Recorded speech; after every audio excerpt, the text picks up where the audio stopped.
मैंने पिछली वीडियो एक बनाई गोल्डी शास्त्री जी के ऊपर, तो लोगों ने तरह तरह के सवाल किए। सबसे पहले तो ये जान लो कि किसी भी स्त्री को व्यास गद्दी पर 7 दिन या साप्ताहिक अनुष्ठान करने का कहीं पर भी उल्लेख नहीं है। उनके लिए, स्त्रियों के लिए और नपुंसकों के लिए सीधा सीधा वेदों और पुराणों में हमें निषेध मिलता है। रही प्रमाण की बात, तो मैं उसका प्रमाण इसी वीडियो में दूंगा। और प्रमाण अगर तुम मिला सकते हो, अगर तुमने कोई भी धर्म ग्रंथ पढ़ा हुआ है, तो प्रमाण जा करके मिला लो। ठीक है। भगवान वेद व्यास जी कहते हैं, विरक्तो वैष्णवो विप्रो वेद शास्त्र विशुद्ध व्रत है, दृष्टांत कुशलो धीरे वक्ता कार्यो निष्प्रह है। अर्थात वेद व्यास भगवान कहते हैं कि वक्ता संसार से विरक्त होना चाहिए, वक्ता भगवान का भक्त होना चाहिए। तीसरा उन्होंने बताया है कि वक्ता ब्राह्मण होना चाहिए। ब्राह्मण का यहाँ जाति से कोई ताल्लुक नहीं है, कि ब्राह्मण कोई जाति नहीं है। ब्राह्मण कौन है? ब्राह्मण जो वेद शास्त्रों का अध्ययन करे धर्म के अनुकूल, और उसका अध्ययन करे, लोगों को समझाए पढ़ाए, वो ब्राह्मण कहलाता है। वो कोई भी व्यक्ति हो सकता है, इसमें कोई जाति का उल्लेख नहीं है। चौथी विशेषता बताई है, जो व्यक्ति वेद शास्त्रों का शुद्ध रूप से परंपरा के अनुसार उसका अध्ययन करता है, उसको व्यास गद्दी पर बैठने का अधिकार है। यहाँ पर व्यक्ति शब्द का उल्लेख किया गया है, यहाँ कोई भी स्त्री या नपुंसक व्यक्ति के लिए नहीं किया गया है। ये भगवान वेद व्यास द्वारा किया हुआ है। दूसरा प्रमाण देना चाहूंगा, मनु स्मृति अध्याय 4 श्लोक 205 श्लोक 206। सुनिए। न श्रोते यतते यज्ञे ग्रामयाजी कृते तथा स्त्रिया लिकीवेन च होते न भुंजीत ब्राह्मण है क्वचित अश्लील मेत तत्साधूनाम यत्र जुहत्तिवीम हविः प्रतीप मते देवानाम तस्मात् विवर्जयेत्। ये मनु स्मृति का चौथा अध्याय श्लोक नंबर 205 206। इसमें साफ तौर से मनु महाराज ने स्पष्ट कर दिया है कि जिस यज्ञ में पुरोहित वेद का पाठक न हो, यज्ञ करने वाला व्यक्ति न होता है, अर्थात अच्छे आचरण वाला न हो।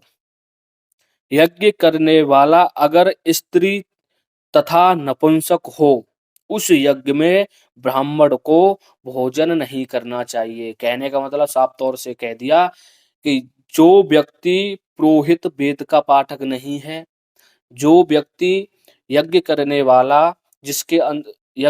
वाला जिसके अंदर अच्छे आचरण नहीं है, और स्त्री अर्थात नपुंसक अगर वेद के मंत्रों का उच्चारण कर रहा है, तो उस यज्ञ में किसी भी ब्राह्मण को भोजन नहीं करना चाहिए। अब ब्राह्मण कौन है? बुद्धिमान व्यक्ति, धर्म का ज्ञाता, शुक्ल यजुर्वेद की शाखा शतपथ ब्राह्मण ग्रंथ, उसमें स्पष्ट रूप से लिखा हुआ है कि जो भी व्यक्ति किसी स्त्री या नपुंसक व्यक्ति द्वारा साप्ताहिक अनुष्ठान सुनता है, और यहाँ इस जगह पर सुनने वाले को बताया गया है कि उसको पाप कौन सा लगता है, तो 5 ब्रह्म पाप होते हैं। उनमें से एक पाप होता है कि जो व्यक्ति अपने गुरु की धर्म पत्नी के साथ संबंध स्थापित करता है, उसको जो पाप लगता है, वही पाप उस व्यक्ति को लगता है जो व्यक्ति किसी स्त्री के मुखार बिंदु द्वारा साप्ताहिक अनुष्ठान को श्रवण करता है या सुनता है, उस व्यक्ति को ये पाप लगता है।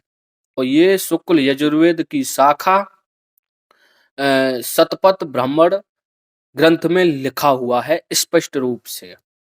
तीन प्रमाण में दे चुका हूं, और इससे भी ज्यादा अगर प्रमाण चाहिए तो मुझे सिर्फ एक प्रमाण ला करके दिखा दो। जो व्यक्ति सवाल उंगलियां उठाने वाले, या तो वही लड़कियां हैं जो साप्ताहिक अनुष्ठान कर रही हैं, नौटंकी फैला रही हैं और वहां बैठकर रंगशाला वाले कारनामे कर रही हैं। ये वही लड़कियां सवाल उठा रही हैं।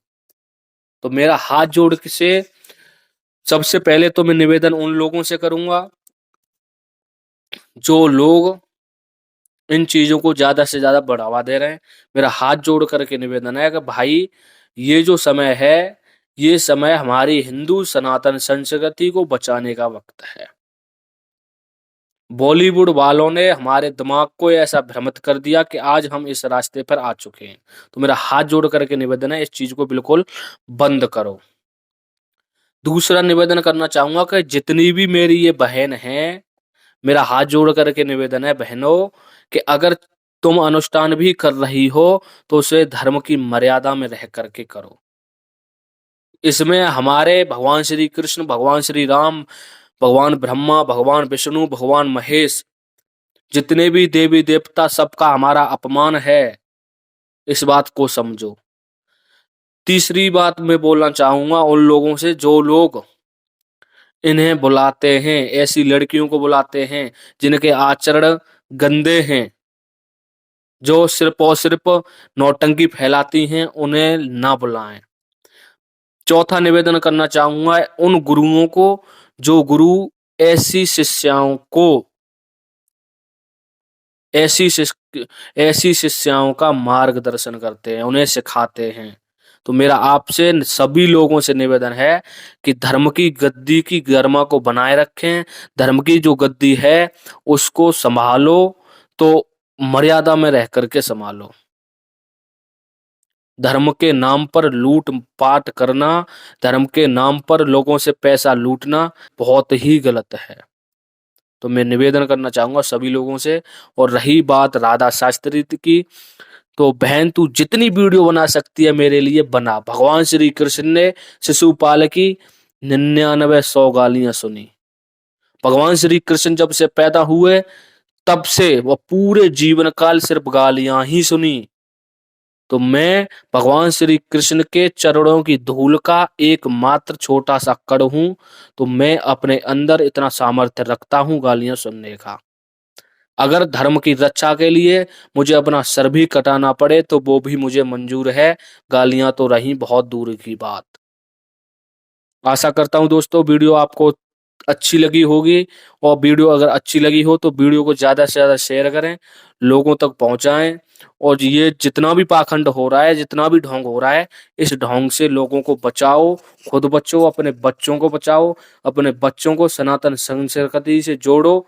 न कि उन बॉलीवुड के सीरियल, बॉलीवुड की मूवियों से आज लोग बहुत ज्यादा ही गलत आचरण में जा रहे हैं। तो मैं निवेदन करना चाहूंगा सभी लोगों से, थोड़ी हमारी धर्म की मर्यादा को बनाए रखें। मिलता हूं अगली वीडियो में, तब तक के लिए राधे राधे, सोहम।